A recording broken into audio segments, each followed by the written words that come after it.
The morning of my granddaughter's graduation, I put on the navy blazer I'd worn to her christening. I know that sounds sentimental. Maybe it is.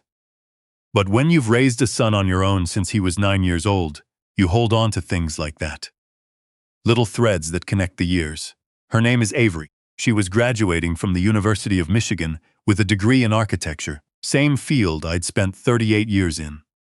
I was the one who used to spread blueprints across the kitchen table when she was small, letting her trace the lines with her finger. "What's this part, Grandpa?" she'd ask, and I'd tell her and she'd nod like she was filing it away somewhere important. Turns out she was. I drove up from Columbus the night before and stayed at a Holiday Inn off I-94. I didn't want to ask to stay at my son's house. Things had been strained between me and Claudette, his wife, for a while by then. I'd learned to keep my distance. My son's name is Seth. He's 41 now. I raised him in a house in Bexley, Ohio, after his mother, my wife Patricia. No, wait, I need to use different names. Let me be straight with you. My wife's name was Joanne. She passed in 1998 from an aneurysm. Seth was 9. It was just the two of us from then on. I did everything for that boy. Worked 60 hours a week designing commercial buildings, drove him to soccer practice, helped him with homework I barely understood by the time he got to high school. I was proud of him. Still am, underneath everything. That's the part that makes it complicated. Seth met Claudette when he was 32. She was smart, polished, the kind of woman who made everything look effortless. I tried to like her. I did like her at first. But somewhere in the years after their wedding, I started noticing the way she'd redirect conversations when I was mid-sentence.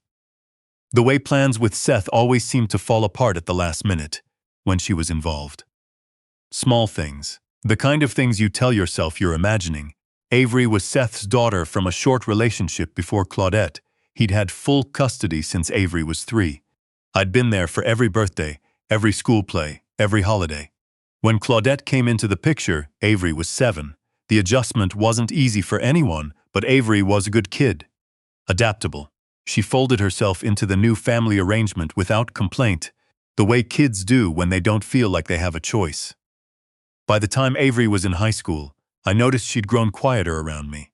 Not cold, just careful, like she was watching what she said. I assumed it was normal teenage distance. I told myself I was overthinking it. I was not overthinking it. The graduation ceremony was at Chrysler Center on a Saturday in May. I had my ticket. I'd received it in the mail from Avery herself. Back in February, a little card with her name printed on it and a note in her handwriting that said, "Grandpa, I want you there. Front row if possible.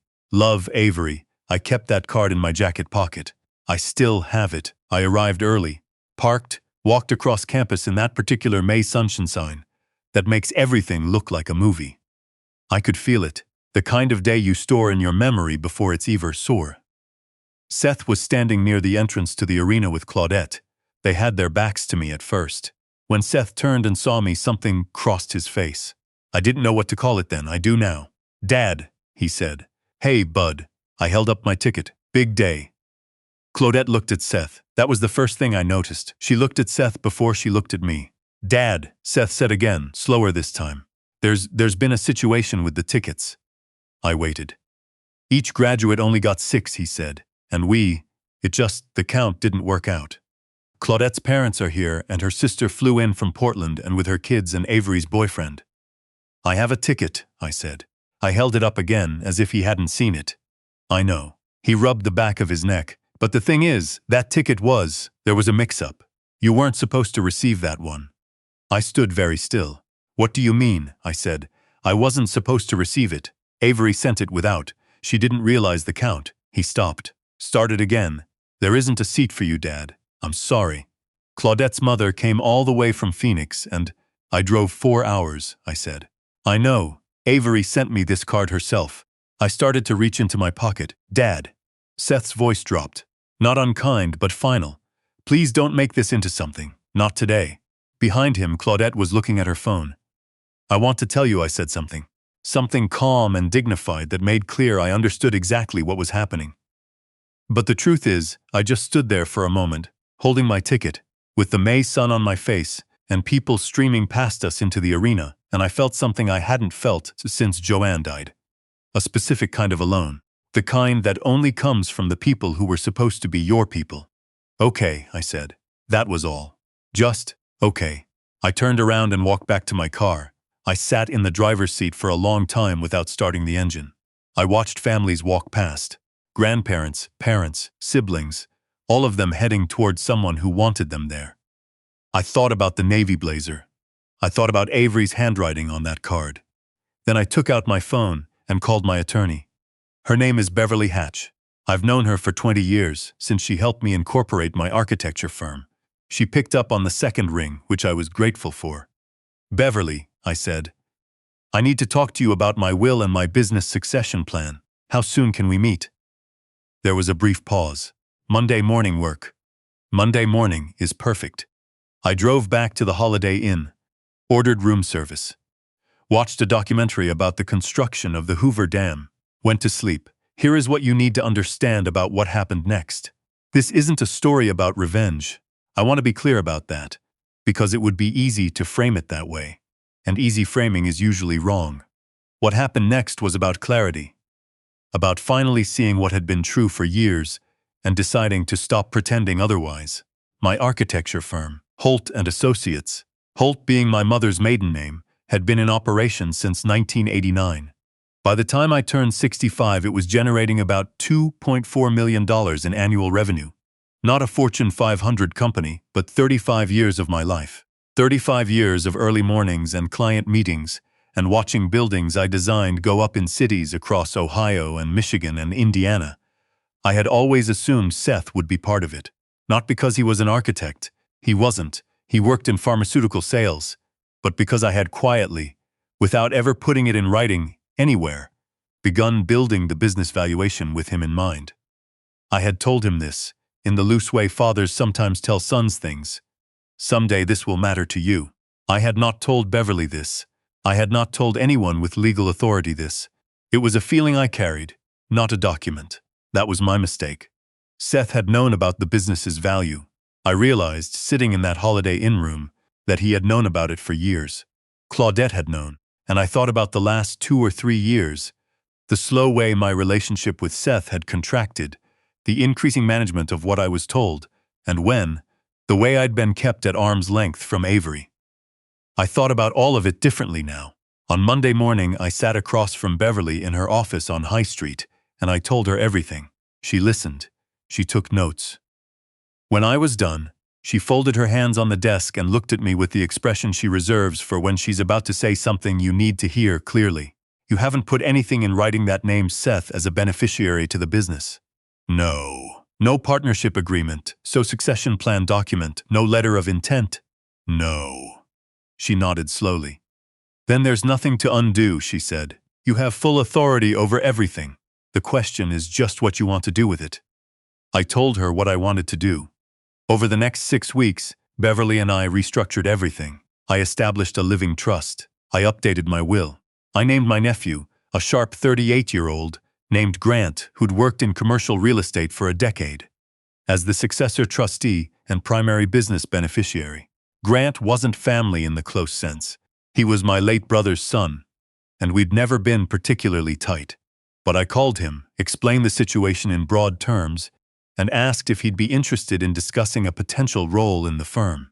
He drove down from Detroit the following weekend, and we talked for 4 hours at my kitchen table, and I knew by the end of it that I'd made the right call.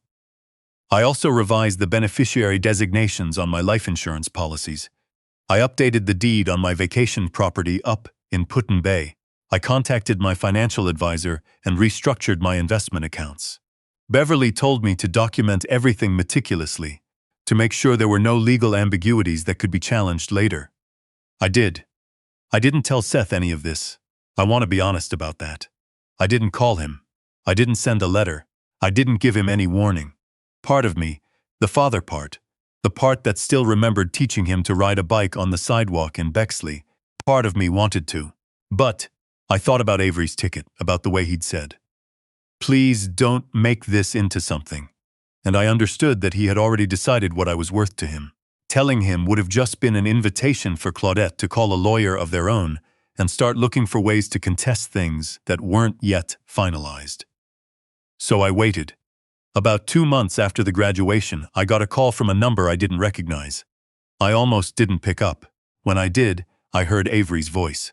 Grandpa. She sounded like herself, like the 11-year-old who used to trace blueprints, and also like someone who had recently done something difficult.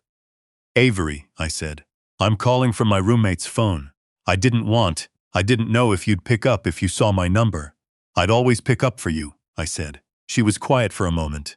Then she said, they told me you didn't come to graduation because you had a conflict. I didn't say anything. But Mrs.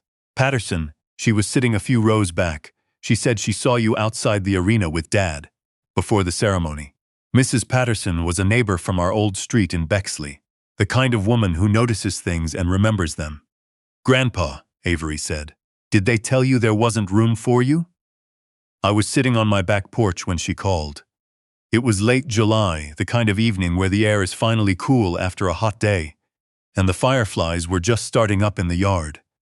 I looked at the yard and I thought about what to say to her. It doesn't matter now, I said. It matters to me. Her voice cracked, just slightly at the edge. I sent you that ticket myself. I addressed it myself. I drove to the post office. I know, sweetheart. Grandpa, I've been. She stopped. Started again. I've been noticing things for a while. Things Claudette says. The way conversations go when your name comes up. I didn't want to see it because it was easier not to, and I think I let you down. You have never let me down, I said. Not once in your life. She was quiet again. Then, can I come visit? Next weekend, maybe? Or whenever works for you. Come whenever you want, I said. The guest room's always made up. She came the following Friday evening. I made the pot roast she used to request as a kid. We sat at the kitchen table for 3 hours. She told me things about the last few years that I had suspected, and a few that surprised me. The picture that emerged was not of a dramatic conspiracy, but something more ordinary and more insidious. A slow, steady pressure applied by Claudette over years, mostly through small comments and redirections, and the quiet management of what Seth was told. Avery had absorbed it the way children absorb the atmosphere of their homes. Only recently, living on her own for the first time, had she begun to see it from the outside. She asked me if things were okay with the business. I could see she was worried. I told her things were fine and that she didn't need to worry about any of that.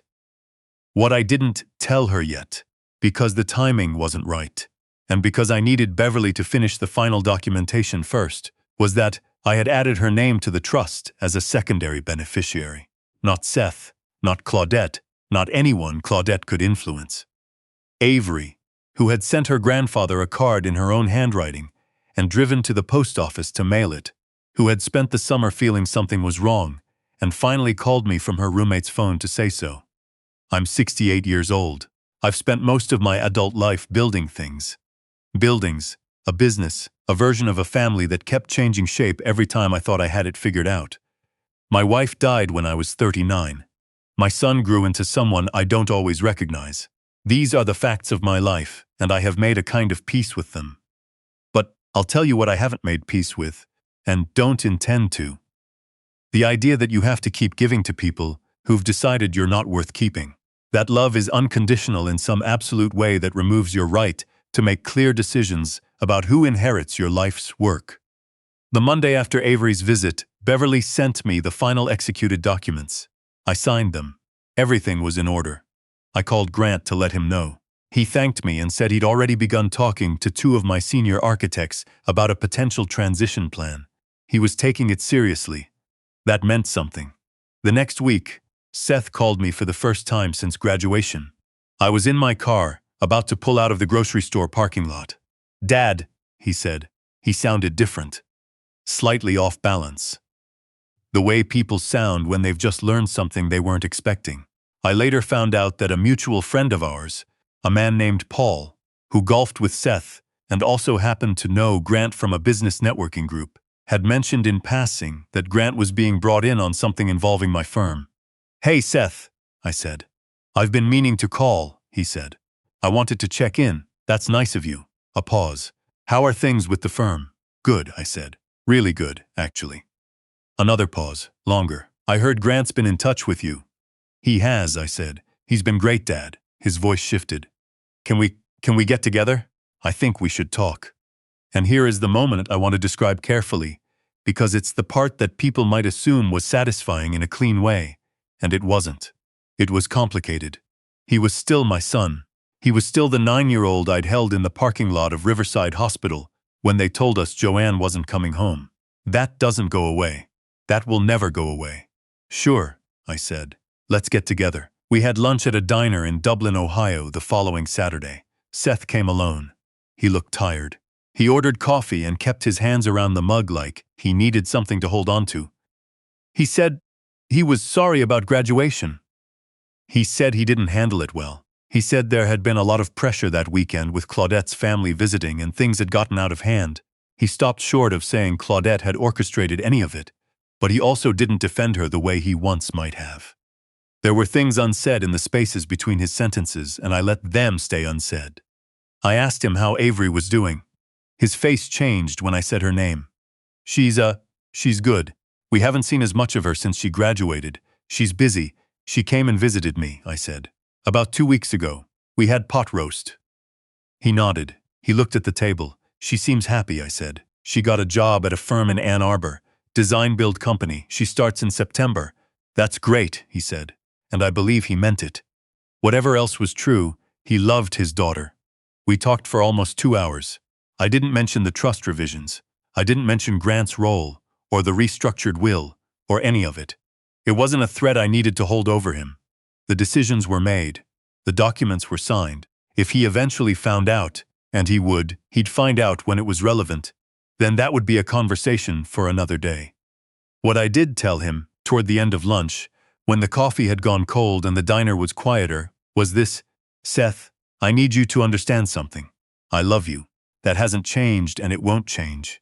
But I'm 68 years old, and I've spent a long time being careful not to ask for much. I didn't ask for much after your mother died, because I knew you needed me to be solid. I didn't ask for much when you got married, because I wanted you to have your life without me crowding it. But I am asking you now to just see me. That's all. Just see me. He looked up. His eyes were red at the edges. I know, Dad, he said. I know. I don't know what happens next. That's the honest answer. Seth and I have had 3 phone calls since that lunch, which is more than we'd had in the year before.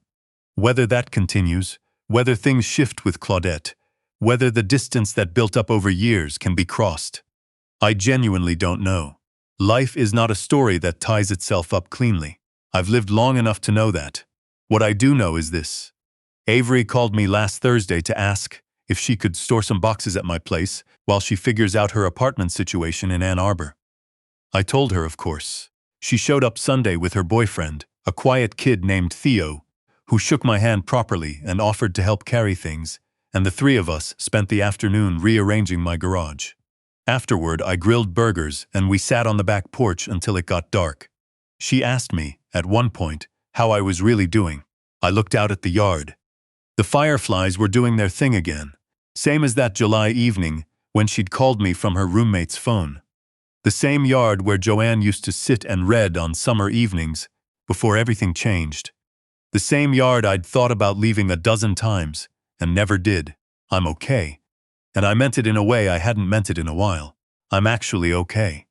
She leaned over and put her head on my shoulder the way she used to when she was small, and we sat like that for a little while, watching the yard go dark, while Theo talked about a building he'd seen in downtown Detroit that he thought I might like.